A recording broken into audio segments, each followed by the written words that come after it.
अस्सलाम वालेकुम क्लास बच्चों, मैंने 1.2 के पहले 9 क्वेश्चंस आपके साथ डिस्कस किए थे। आज मैंने 1.2 के क्वेश्चन नंबर 10 से 13 तक डिस्कस करना है और फिर आपकी 1.2 कंप्लीट हो जाएगी। 1.2 एक्सरसाइज के क्वेश्चन नंबर 10 में आपको कहा है आपने एक्सप्रेस करना है सीरीज को साइन और कोसाइन के मल्टीपल ऑफ थीटा की फॉर्म में। जब कभी ऐसी सिचुएशन आ जाए कि आपको कहा हो कि साइन या कोसाइन के मल्टीपल की फॉर्म में या कोस या साइन की पावर दी हो, तो आपने दो फॉर्मूलाज यूज़ करने हैं। सबसे पहली चीज़ तो आपने ये बात हमेशा याद रखनी है कि x आपके पास इक्वल होता है cos theta plus aorta sine theta के, जो मर्जी सिचुएशन आ जाए। पहली फॉर्मूला ये होता है और दूसरी सिचुएशन ये होती है कि अगर आप x में 1/x को ऐड करो तो वो 2 cos थीटा बनता है, और x में अगर आप 1/x को सब्ट्रैक्ट करो तो वो 2 आयोटा साइन थीटा बनता है। ये दो फार्मूलास आपने याद रखने हैं, ठीक है। जब कभी कोस वाली टर्म आएगी तो प्लस वाला फॉर्मूला यूज़ करना है, जब कभी साइन वाली टर्म आएगी तो माइनस वाला फॉर्मूला यूज़ करना है। आपसे उन्होंने कहा है कोस 4 थीटा की वैल्यू निकालें। कोस 4 थीटा की वैल्यू निकालने के लिए आप क्या करोगे, ये फॉर्मूला यूज़ करोगे।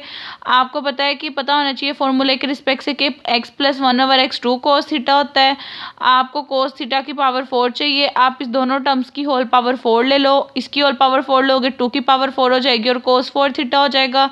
इस पे जब पावर अप्लाई करोगे तो x प्लस 1/x की पावर 4 आ जाएगी। और जब भी किसी भी बायनोमियल की पावर 4 आ जाए, उस पर आप बायनोमियल थ्योरम लगाते हो। बायनोमियल थ्योरम आपके पास क्या होता है, ये आप सेकंड ईयर में पढ़ चुके हुए हो। बायनोमियल थ्योरम होता है कि फर्स्ट टर्म की हाईएस्ट पावर आपने लेनी है, उसके बाद जो पावर है उसके कम्बिनेशन बनाई जाने हैं। फर्स्ट वाली टर्म की पावर कम करते जाना है, सेकेंड वाली टर्म की पावर मल्टीप्लाई करते जाना है। जैसे कि देखिए, जब यहाँ बायनोमियल लगाना है, हाईएस्ट पावर 4 थी तो फर्स्ट वाली टर्म की हाईएस्ट पावर x की पावर 4 आ गया, प्लस अब ये जो हाईएस्ट पावर होती है इसके कम्बिनेशन बनाई जाने हैं जब तक कि वो अपने आप के इक्वल ना आ जाए। तो 4 का कम्बिनेशन 1 के साथ, 2 के साथ, 3 के साथ, 4 का 4 के साथ यहाँ आना था, 4 का 4 के साथ 1 होता है, इसलिए उन्होंने यहाँ नहीं लिखा। पहली चीज़ कम्बिनेशन बनाने थे। सेकंड चीज़ क्या होती है, उसकी पावर हाईएस्ट लेनी है, आहिस्ता आहिस्ता पावर एक कम करते जाना है। जैसे यहाँ पे x की पावर 4 थी, फिर 3 होगी, फिर 2 होगी, फिर 1 होगी और फिर एट द एंड 0 ही होगी। और जो सेकंड टर्म होती है उसकी सेकंड स्टेप से 1/1 पावर ली जानी है, यानी पहले 1/x आ गया, 1/x की और 1/x की, फिर 1/x की पावर 4।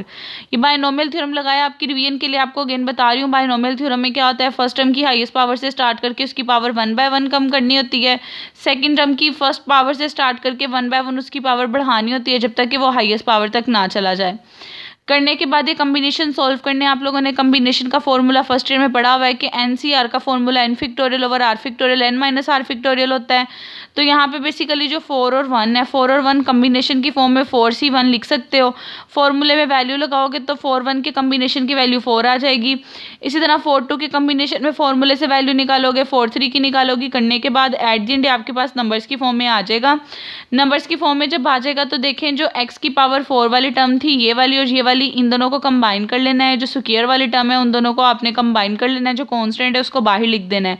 जब आप ऐसे करोगे तो देखो ये वाली बेसिकली उसकी पावर 4 है, यानी कि इसका मतलब ये है कि जहाँ पे x प्लस 1/x है उसकी पावर आप 4 लोगे तो ये टर्म बन जाएगी। आप इसकी जगह इसकी वैल्यू लगाओ, x प्लस 1/x की वैल्यू 2 cos थीटा होती है, उसकी होल पावर 4 है, तो इसका मतलब ये इसकी पूरे की पूरी पावर 4 लोगे।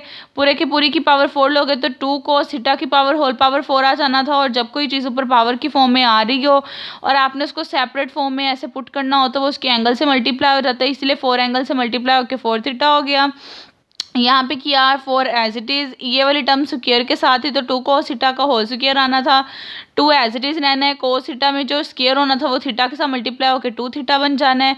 6 एज इट इज़, जो कॉमन चीज़ आ रही हो कि कॉमन ले लेनी है। अब वहाँ 2 की पावर 4 एक्स्ट्रा था, आपने क्या किया, 2 की पावर 4 को डिवाइड किया यहाँ पे नीचे।